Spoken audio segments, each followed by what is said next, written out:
Hey everyone, anytime you ever hear someone try to tell you or present or put forth the notion or a narrative that suggests that only governments and central planners affect real change, well, I've had past examples that can prove conclusively that that's not the case and it's actually the exact opposite. But this is just one more example, one more proof positive because this article was written by a politician.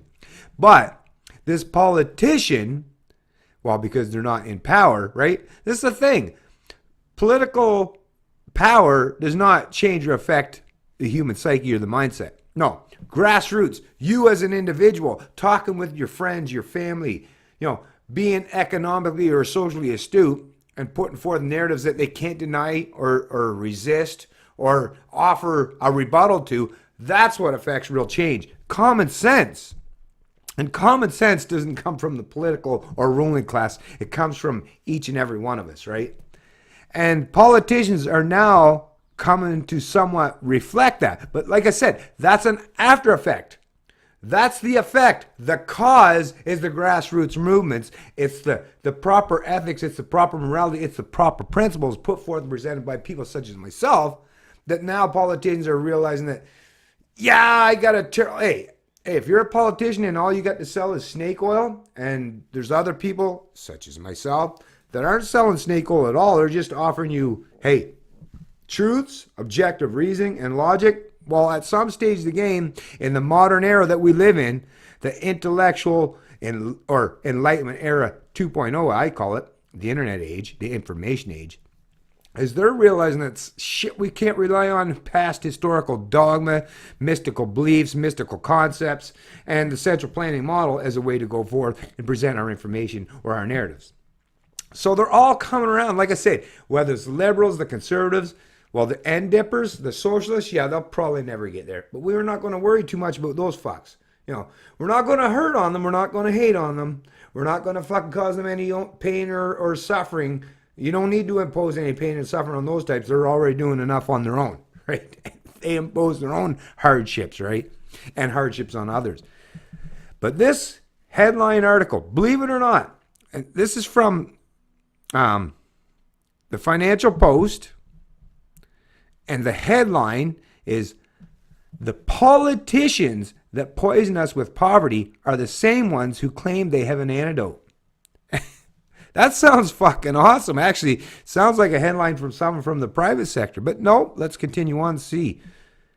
The sub part of this headline is, "Why do governments do so many things to make people poor, only to spend billions of dollars to rescue them from poverty?" Do you know who wrote this? Pierre Poilievre, which was, I believe he was a conservative politician under the Harper regime. So he probably had to shut his fucking mouth up because, Harper, rule with the iron fist kind of deal, right?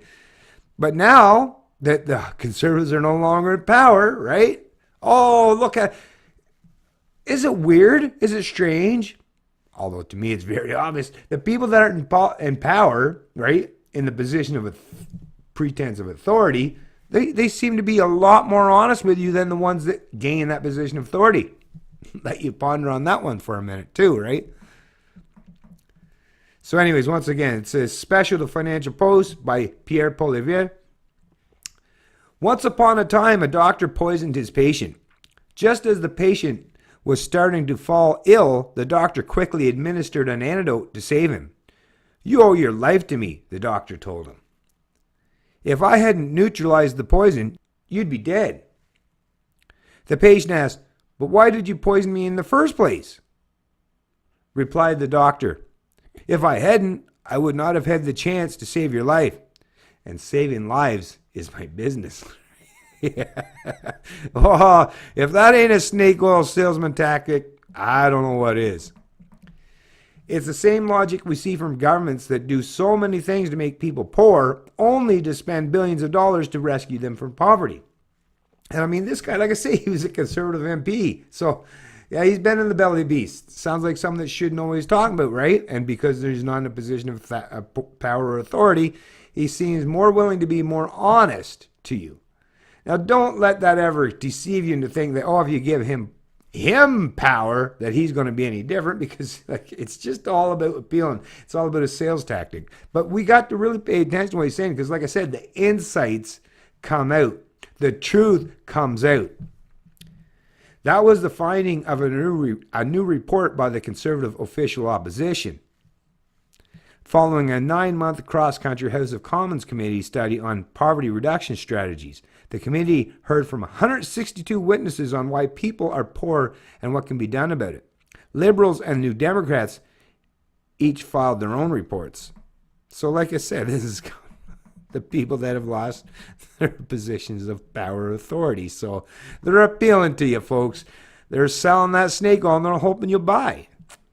Witness testimony revealed a growing list of government actions that impoverish people and widen the gap between rich and poor. For example, governments have pushed thousands of people to rely on food banks by raising electricity and home heating bills to fund subsidies to wealthy so-called green energy investors. The same governments then claim they need new programs to help people put food on the table. I mean, that's so true. But like I said, this guy was part of the political ruling class that did the same kind of shit to a certain degree. But like I said, when they're out of power, all the honesty comes out of that stage of the game, at least to a certain degree.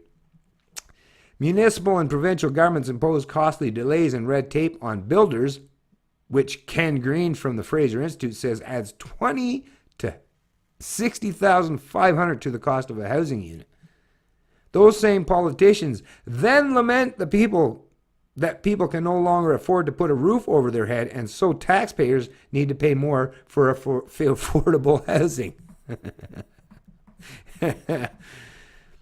Government-mandated professional associations delay and obstruct foreign-trained immigrants from getting licenses to work in the professions in Canada, forcing qualified doctors and engineers into low-income jobs. Then governments say, we need new programs to help low-income immigrants. Once again, and I mean, like I said, forget the fact that this politician is too dumb to realize that you're just telling us the ins and outs and just confirming what people like myself already know. But he thinks he's offering you up a better narrative, right? In reality, you're just admitting to the fact that all you fucking central planning control freaks and sociopaths are a bunch of lying, deceiving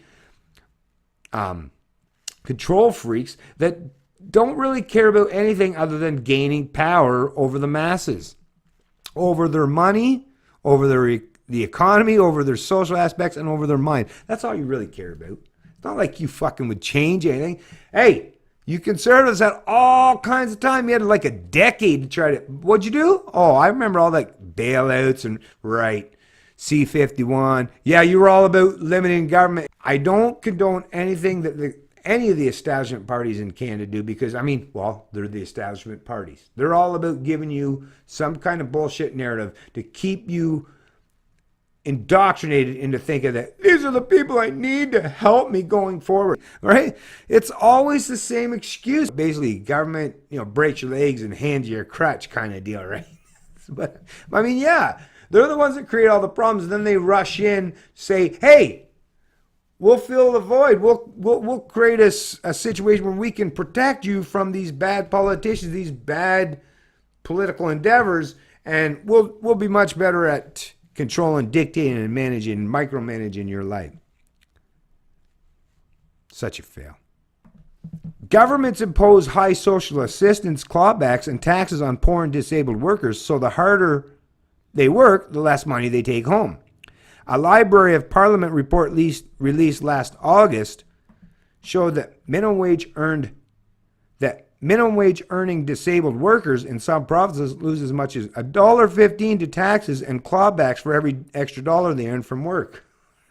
If that's not a disincentive, I don't know. But it's all about government, so of course, like, fuck, stop.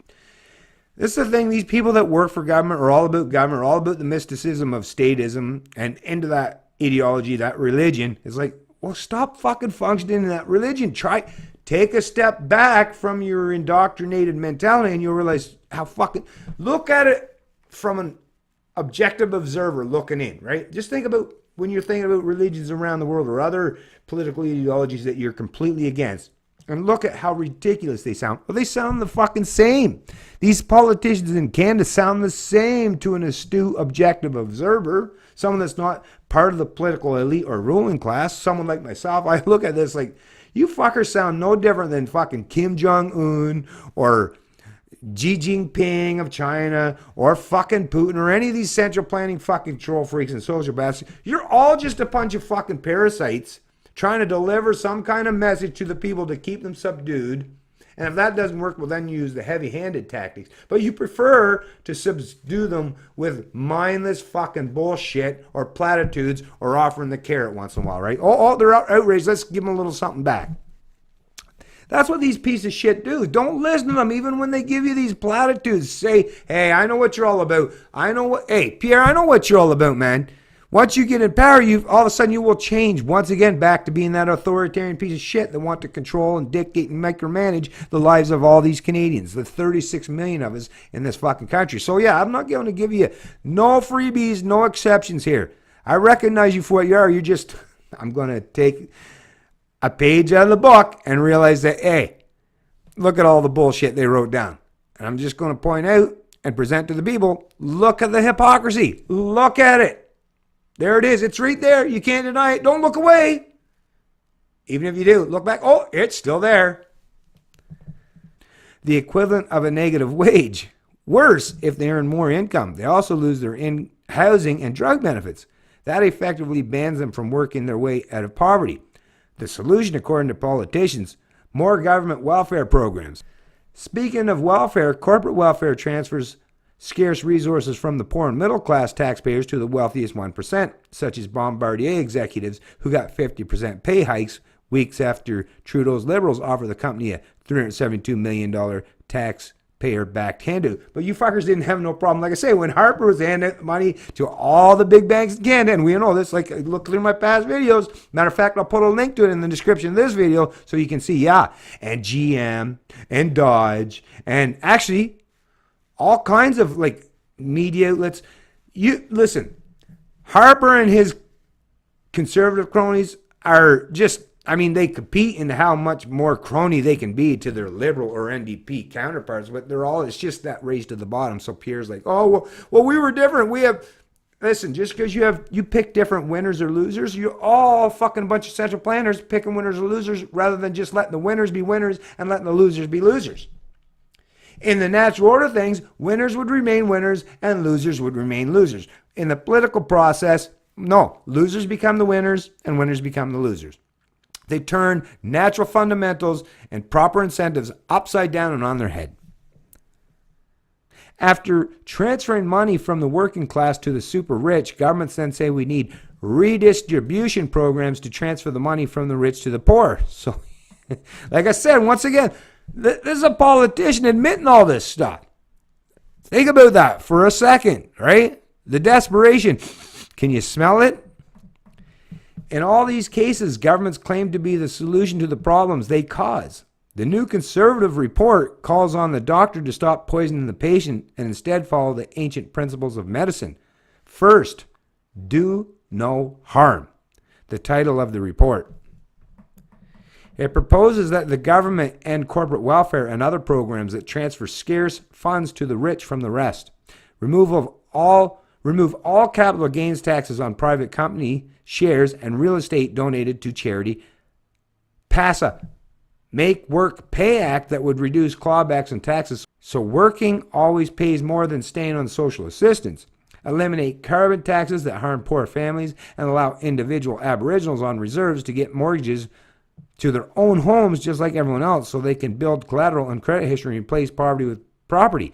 And if they have property, they will take much better care of it, right? I'm totally with you. Like I say, even a clock can be right twice a fucking day, right? Even a broken clock can be right twice a day. So this politician, this Pierre Poilievre, is just basically admitting now. But like I said, it's only when they're out of power. You never heard any of this put forth or presented in an establishment media outlet while they were in power, right? So like I said, let that tell you where their incentives rely. It's all about just competing against their other political parties to gain their position of authority over you. And whatever they got to do to meet that criteria, they will do it. So he's not principled, he's not honest, he may be in this particular instance, but once again, let's take advantage of it, but keep in the back of our mind, or actually pretty close to the forefront, that yeah, there's still a bunch of lying, deceiving people that want to get into positions of power and the pretense of authority to dictate, control, rule over your life, and plunder your income anytime they see fit. Conservatives believe in work instead of welfare, and family and community instead of bureaucracy. Those in poverty work tirelessly to escape it.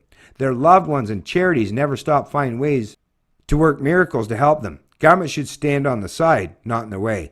Pierre Poilievre is a Conservative member of Parliament for Carleton, so apparently he's still a politician. So like I said, they're just trying to appease, and especially after the whole thing when they realized how much support Maxime Bernier gained and garnered, under the federal leadership race for the Conservative Party of Canada. So they're trying to appeal to, genuine limited government conservatives, like the libertarians, classical liberals even. But like I say, quit. Don't fall for the bullshit. That's all they're doing. It's all bullshit platitudes. But once they gain the positions of power or the pretense of authority over you, you'll see that, hey, what about all this shit you were talking about, Pierre? Remember that? Oh, amnesia will come to, I don't know. Don't fall for it. But like I say, take full advantage of when they do, because it's people, it's insiders showing you, shining a light on how the inside of politics, in the halls of politics, they're showing you how it works. They're basically admitting how it works. They're saying, oh, but if you give us authority, if you give us the power over you, hey, we'll change it. They never do, but at least accept and own up to the fact that they're the Conservatives are at least somewhat willing, now that they're out of power, to admit just how devious, just how corrupt, just how violent and despicable the political process and the whole pretense of having a central planning entity or authority as a way for Canadians to get along and go along. They're showing how much of a failure that is in the 21st century. These are people functioning from shit from back in the old world days. In the 21st century, you will come to realize soon enough, that this is all such fucking... Why were people so foolish as to go along with this kind of bullshit and allow such a mass amount of oppression, suppression, divide and conquer, and economic abnormalities, economic ignorance, economic divisiveness, and economic theft as a means to an end? It's the Canadian Libertarian, and I love liberty.